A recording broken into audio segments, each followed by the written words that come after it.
তার থেকে ভালো ছোট ছোট ভিডিও দেই, ভিউ হইলে হোক না হইলে নাই, কোনো আফসোস নাই। যখন ভালো লাগবে তখন বড় ভিডিও করবো, তাছাড়া করবো না। কারণ হচ্ছে যে কি সেটা বলতেছি। আসসালামু আলাইকুম, সবাই কেমন আছেন? আশা করি সবাই ভালো আছেন। এখানে কিন্তু রান্না করছি গরুর মাংস। এই যে দেখেন, গরুর মাংসটা কিন্তু ঝোল বেশি রাখি না, একবারে মশলার উপরেই আছে। আর আলু কিন্তু একটা দিছি, একটা আলু দিছি। আর হচ্ছে যে এই গরুর মাংসটা শুকনো শুকনো করে রান্না করছি, খুবই মজা হয়েছে। এগুলো কিন্তু মশলা, এখানে কিন্তু ঝোল বেশি নাই। আর এখানে ভাত হইতে আছে।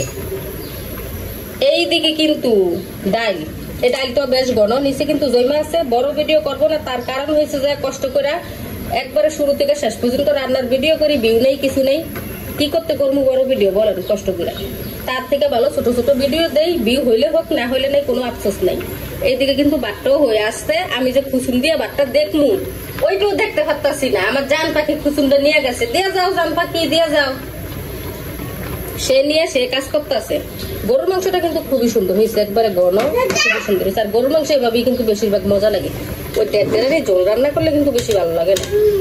এই যে ভাতটা কিন্তু হয়ে গেছে। এই চালগুলো কিন্তু কি চাল আনছি কে জানে, আল্লাহ জানে। এমন মোটা মোটা চাল, এগুলো কিন্তু তখন দেখি না যে এত মোটা। আনার পরে দেখি ভাত এক একটা মনে করেন গাভীর বিচির মতো মোটা মোটা হয়। ওই যে জান পাখির হাতে দিতাম। তো ভিডিওটা কিন্তু এখানেই শেষ করে দিব। সবাই ভালো থাকবেন, সুস্থ থাকবেন, আল্লাহ হাফেজ।